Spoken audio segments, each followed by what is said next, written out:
مش مستحبة تنقل عبرها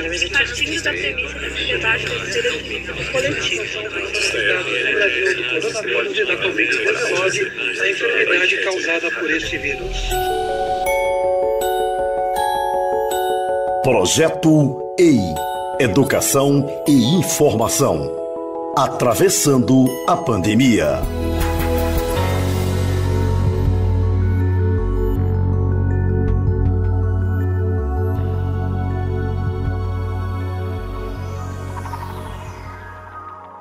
É preciso respeitar, mesmo que velho, ele permanece sujeito da sua história.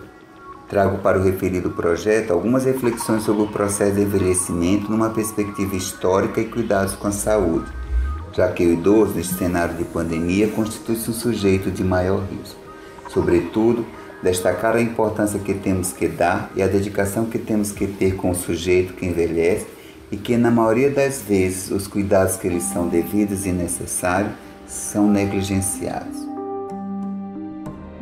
É espantoso como as pessoas ainda se surpreendem quando em nossos discursos acadêmicos destacamos qualquer que seja a temática referente ao idoso. Isto me lembra Simone de Beauvoir quando escreve em seu ensaio intitulado A Velhice, no qual as pessoas se surpreendiam com a tristeza que o tema trazia. Segundo a escritora, aí está justamente porque escreve este livro, para quebrar a conspiração do silêncio. Ao que parece, para alguns estudiosos, falar, escrever ou até mesmo estudar a velhice é ter que acompanhar e sofrer o estigma da própria velhice, ou seja, para os outros é como se estivessem antecipando uma fase da vida que não querem aceitar, uma categoria que é deixada de lado para ser pensada no depois. Mas quando? Quando forem infectados, quando forem a óbitos? Acredito que não, até porque pensar sobre o grande número de idosos demograficamente falando é pensar sobre sua saúde, ou melhor, sobre os problemas de saúde que estes possam apresentar e as influências dos aspectos psicossociais em sua vida. De fato, tudo está a indicar que os problemas sociais e de saúde têm uma dimensão estrutural. É nesse contexto que situamos os idosos deste país, notadamente os mais pobres. Até o momento, sabe-se que não há registro de invenção de receitas ou pílulas que possam levar à longevidade. Por outro lado, a identificação de fatores que possam contribuir para uma qualidade de vida melhor é algo que vem ocorrendo com uma certa frequência. Entretanto, não se pode pensar em nenhum direcionamento ou posição mais satisfatórios do idoso na sociedade sem atentar para os aspectos culturais e psicossociais. Vale, no entanto, observar que, mesmo sob condições favoráveis, o envelhecimento humano por si só envolve algumas restrições, tanto biológicas quanto comportamentais. Uma visão que tem o peso dos 60, 70, 80, 90, etc. Como diz Raquel de Queiroz, a gente devia ter o direito de escolher a idade.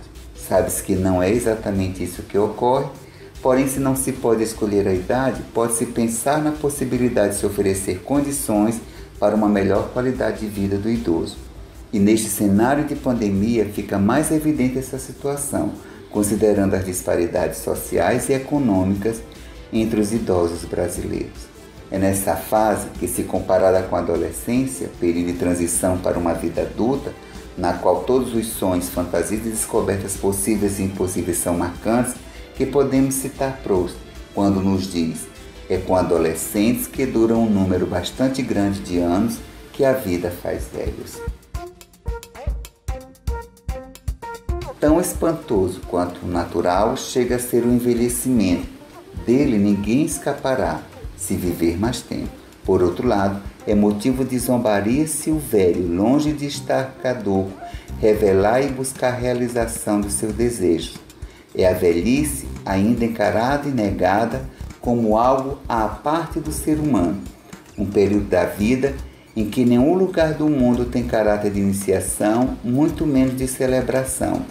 Tudo é descartado, tudo é refúgio, expressão usada por Lesch, antropólogo de Cambridge, quando, durante um congresso, afirmou: tudo que ultrapassa 55 anos deve ser descartado como refúgio.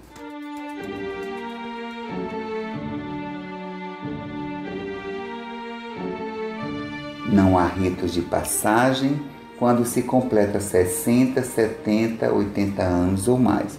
Não há infância, adolescência ou fase adulta que seja mais conservada do que a própria velhice. Esta sim é conservada por mais tempo.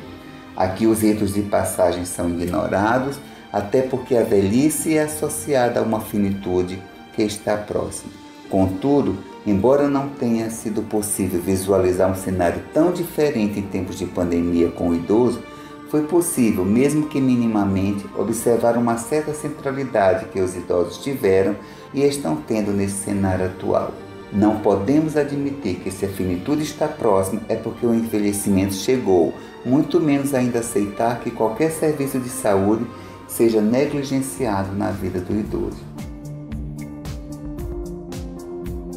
A Lei nº 8.842, de 4 de janeiro de 94, que trata da Política Nacional do Idoso, tem como objetivo principal assegurar os direitos sociais, bem como criar condições que visem a promoção da autonomia, integração e uma participação efetiva na sociedade do idoso. Sabe-se que muitas iniciativas estão sendo tomadas em relação aos problemas sociais e econômicos que assolam o país.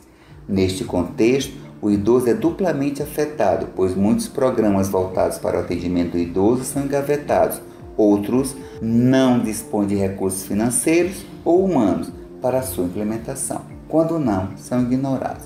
Certamente nos preocupa o envelhecimento populacional como um fenômeno tão expressivo. Muitos estudiosos têm voltado seus interesses para esta questão.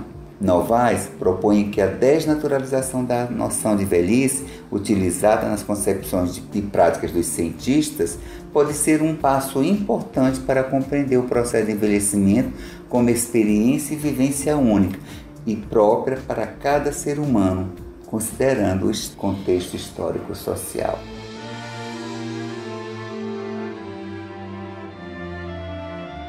Assim como a velhice está ligada ao processo biológico, ela também, segundo a Rie, é uma criação cultural, podendo encobrir significados diversos.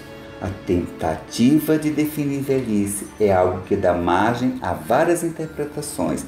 No mínimo, tais interpretações perpassam o plano pessoal, uma vez que qualquer explicação científica e ou profissional não pode prescindir da explicação pessoal.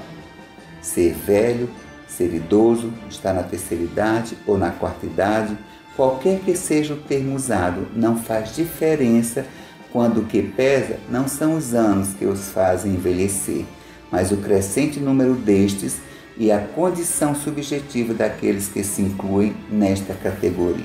Dados demográficos assustam não só pelo aumento populacional, mas principalmente pelas precárias condições econômicas e sociais que os idosos ainda enfrentam. Afinal, o idoso está apenas obedecendo ao ciclo vital, porém paga um preço muito alto por esta condição que a própria vida lhe impõe.